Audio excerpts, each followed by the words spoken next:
काही दिवसा अगोदर मालेगाव शहरामध्ये 300 कोटीपेक्षा जास्त वीज चोरी होण्याचे सत्य मी आपल्या माध्यमातून मांडलेलं होतं आणि तेव्हा हाही उल्लेख केलेला की त्या संबंधित उपमुख्यमंत्री आदरणीय देवेंद्र फडणवीसजींबरोबर आमची बैठक झालेली, त्या संबंधित लोकांची बैठक झाली।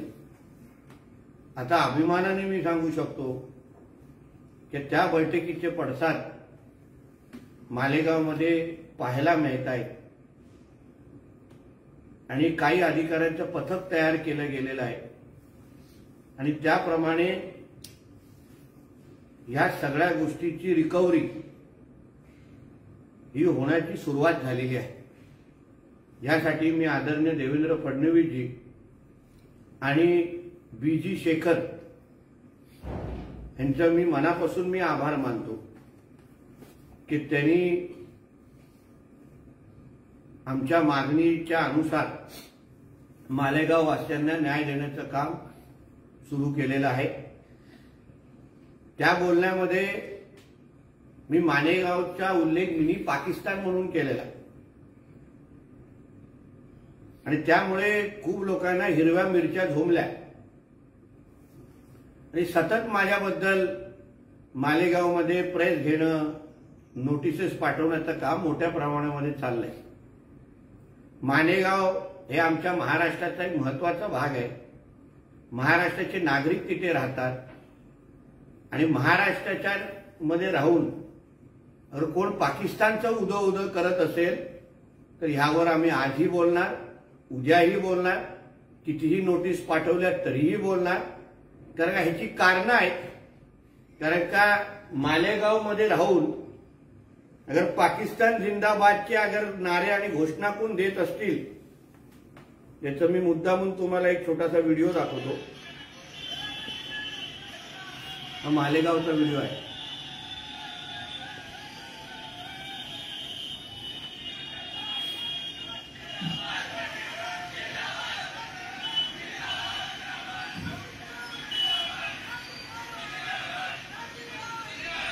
पाकिस्तान जिंदाबाद।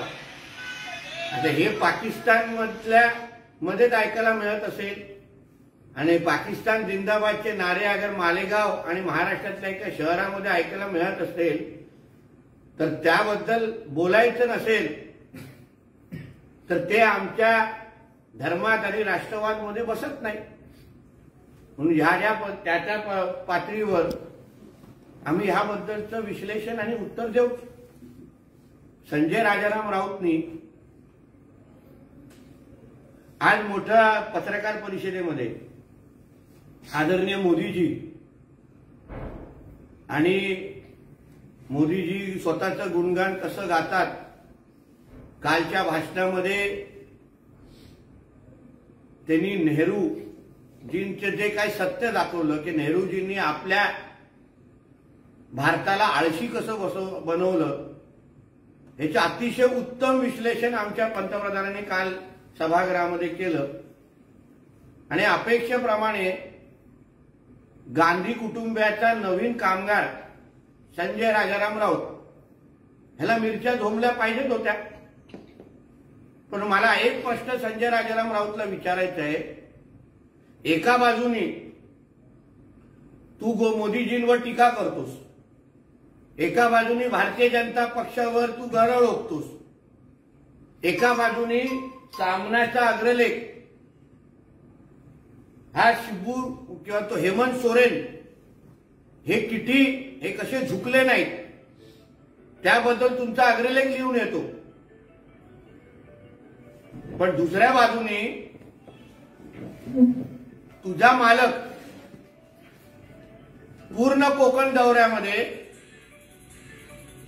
ज्या पद्धतीने त्यांनी मोदीजींचे गुणगान गायला सुरू केलेले आहेत, मोदीजींचं कौतुक करायला सुरू केलेलं आहे। मोदीजींना आम्ही शत्रू मानत नाही पण मोदीजी मला शत्रू मानतात। म्हणजे अप्रत्यक्ष पद्धतीने मी जे काही दिवसापासून तुम्हाला सगळ्यांना सांगतोय की उद्धव ठाकरे हा पलटी मारण्याच्या फुल तयारीमध्ये आहे। दिल्लीमध्ये उद्धव ठाकरेचे कुठले सहकारी अमित भाईंच्या घराच्या बाहेर आणि मोदीजींना भेटण्यासाठी प्रयत्न करतायत ह्याचं काही दिवसात मी पुरावे सकट फोटो सकट माहिती देणार आहे। मी आज पण उद्धव ठाकरेंना आवाहन करतो, दोन्ही मुलाच्या डोक्यावर शपथ हात ठेवा आणि शपथ घ्या की मी भारतीय जनता पक्षाबरोबर परत युती करण्यासाठी आतुर नाही आहे। हे सांगून टाका महाराष्ट्राला, शिवसैनिकांना सांगून टाका। एका बाजूने टीका करायची, तुमचा तो कामगार संजय राजाराम राऊत सतत सकाळी येऊन टीका करतो, आणि दुसऱ्या बाजूने हे उद्धव ठाकरे आणि त्यांचे सहकारी दिल्ली असो किंवा भारतीय जनता पक्षाचे उंबरटे झिजवतायत, पायावर डोकं ठेवण्यासाठी आतुर झालेले आहेत। याबद्दल थोडं महाराष्ट्राबद्दल माहिती मिळाली पाहिजे। म्हणजे पूर्ण कोकण दौऱ्यावर मोदीजींचे वर विविध टीका टिप्पणी करत बसायची। या संजय राजाराम राऊतनी विचारायचं की मोदीजींनी काय केलं, देशासाठी काय केलं। मोदीजींनी देशासाठी काय केलं हे माहिती घ्यायचं असेल तर काल तुझे मालक आणि तुझी मालकीन ही वंदे भारतनी चिपळूण पासून ते मुंबईपर्यंत गेलेले आहेत। ज्या वंदे भारतमध्ये तुझी मालकीन आणि तुझा मालक बसून ते काय परत जात होते मुंबईला ना, ती मोदीजींची देण आहे, मोदीजींमुळेच झालेला आहे। म्हणून संजय राजाराम राऊतला सांगेन, तुझ्या या टीका टिप्पणीला, तुझ्या या अग्रलेखला विरोधक सोड, तुझा स्वतःचा मालक तरी भीक घालतोय का याबद्दल थोडा विचार कर। धन्यवाद। संजय राऊत असं म्हणतात की महाराष्ट्र गुंडगिरीचा अड्डा झालेला आहे, मोदींनी नेमलेले मुख्यमंत्री राज्यात गुंडांचं राज्य निर्माण केलं। मग संजय राजाराम राऊत आणि निलेश पराडकर नावाच्या टिळकनगरच्या गुंडाचे काय संबंध आहेत ह्याबद्दल पण जरा त्यांनी थोडं विश्लेषण करावं।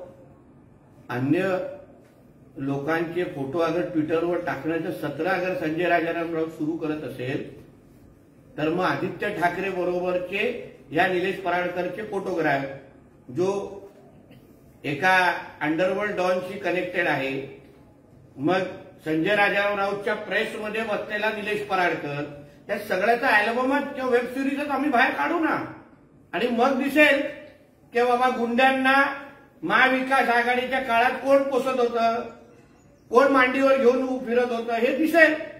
उठसूट अगर मोदीजींवर आणि आमच्या गृहमंत्र्यांवर टीका करण्याची तू अगर हिंमत करत असशील ना, तर तुझ्या मालकाचे तुझे गुंडांबरोबरचे कुठे कुठे कसे कसे हनीमून झाले आहेत ना, हे सगळं दाखवतो आम्ही।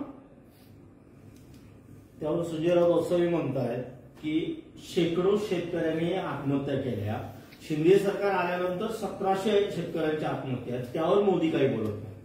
मग तू ज्यांचा चेला आहेस पवार साहेबांचं, ते कृषी मंत्री असताना किती आत्महत्या झाल्या ह्याचे पण जरा आकडे महाराष्ट्राला दिले तर महाराष्ट्रात ज्ञानात थोडं भर पडेल। 80 कोटी गरिबांना फुकट धान्य देणे हे योग्य लक्षण आहे का, असा प्रश्न संजय राऊत विचारतात। म्हणजे देशाच्या गोरगरिबांना करोनाच्या काळात जे काही म्हणजे खाण्याचे जे काही संकट आलेलं, गरिबीची संकट आलेलं, त्याच्यावर तोडगा म्हणून मोदीजींनी धान्य आणि हे सगळे विषय तेव्हा सुरू केलेली योजना सुरू केली। तुझ्यासारखे खिचडी चोरी गरिबांचे करत बसले नाही। जे गरीब कामगारांची खिचडी चोरी करणारं तुझा कुटुंब आहे त्याच्यासारखं नाही। मोदीजी गरिबांना मदत करणार आहेत आणि तुम्ही गरिबांची खिचडी चोरी करणारं तुझं कुटुंब आहे, म्हणून तुला गरिबांचे संकट कळणार नाही। जनतेला तुम्ही राम मंदिर दर्शनाला नेता, जे जनतेने मागितलं नाही त्यापेक्षा त्यांना नोकऱ्या द्या, ते गरजेचं आहे असं संजय राऊत मोदींवर बोलले। नोकऱ्या देण्याचं कामच गेली 10 वर्षापासून आमच्या मोदीजींचं सरकार करते आणि म्हणूनच आमची अर्थव्यवस्था वाढते। तुमच्यासारखं फक्त तुझ्या मुलीसाठी वाईन कंपनी आणि आदित्य आणि तेजसला कंपन्या आणि त्यांना त्यांची बेरोजगारी आणि त्यांनाच व्यवसाय एवढ्यापर्यंत मोदीजी थांबलेले नाहीये. देशातल्या प्रत्येक तरुणाला हाताला काम देण्याचं काम आमच्या मोदी सरकारने गेले 10 वर्षापासून केलेलं आहे. स्वतःच्याच कुटुंबियाला खिचडीचे कॉन्ट्रॅक्ट देत बसले नाही तुझ्यासारखे. जामिनावर बाहेर आलेल्या गुंडटोळ्या मुख्यमंत्र्यांना भेटल्या, त्यांच्याकडे काय काम आहे, मी यापुढे रोज गुंडांची माहिती देणार, यापुढे रोज एक फोटो ट्विट करणार, असं संजय राऊत बोलले. मग त्याचबरोबर तुझ्या मालकाचे आणि मालकाच्या मुलाचे आणि तुझे स्वतःचे या गुंडांबरोबरचे हनीमूनचे फोटोग्राफ मग आम्ही पण जरा आमच्या एक्स अकाउंटवर टाकायला सुरू करतो, अल्बमच दाखवतो. आणि मग नागडा झाल्यानंतर मग शेवड्यासारखा रडत बसू नको. संजय राजाराम राऊतला सांगेन हमाम में सब नंगे हे लक्षात ठेव. महाविकासच्या जागा वाटपामध्ये कुरबुर आहे अशी चर्चा आहे, त्यावर संजय राऊत असं म्हणतात की जागा वाटप अंतिम झालेलं आहे, ते तुम्हाला लवकरच समजेल, काहीच अडचण नाहीये. कारण महाविकास आघाडी नावाचा पोपट मेलेला आहे. जागा वाटपाच्या मध्ये यांचे काही तालमेल नाही आणि ते येणाऱ्या दिवसामध्ये स्पष्टता दिसेल. काँग्रेसला किती जागा मिळायला पाहिजे होत्या ते किती मिळत आहेत आणि उबाटाला कसं भीक दिली जाते हे येणाऱ्या दिवसामध्ये कळेल. तुम्ही बघा टप्प्याटप्प्याने. ह्यांनी किती आव आणला भांडूपच्या देवानंदनी आणि आजकाल दिल्लीचा देवानंद झालेला आहे, काय फरक पडणार नाही. मालेगावला मिनी पाकिस्तान म्हटल्यामुळे आपल्याला नोटीस पाठवण्याची चर्चा आहे. 7 दिवसाच्या आत जर मालेगावकरांची माफी मागितली नाही तर कोर्टात खटला दाखल करण्याचं राष्ट्रवादीचे माजी आमदार आसिफ शेख आणि समाजवादीच्या नेत्या शाने हिंद यांनी सांगितलं. म्हणून मी सुरुवातीला सांगितलं मालेगावला मिनी पाकिस्तान म्हणण्याची काही जी कारणं त्याचे पुरावे मी तुम्हाला आज पत्रकार परिषदेमध्ये दिलेले आहेत. ज्या आमच्या मालेगाव शहरामध्ये अगर पाकिस्तान जिंदाबादचे नारे दिले जात असतील तिथे अन्य जिहादी लोकांचा कारभार लँड जिहाद आणि लव जिहादच्या निमित्ताने मोठ्या प्रमाणामध्ये वाढला असेल, तिथे राष्ट्रवाद कमी आणि पाकिस्तानच्या गवगवा जास्त अगर अशा घटना अगर वाढत जात असतील आणि मालेगावकरांना मिनी पाकिस्तान म्हणून होण्यापासून अगर आम्ही थांबवण्याची आमची तयारी असेल तर ह्याच्यावर त्या माजी आमदार आसिफ शेखनी काही दखल घेता कामा नये.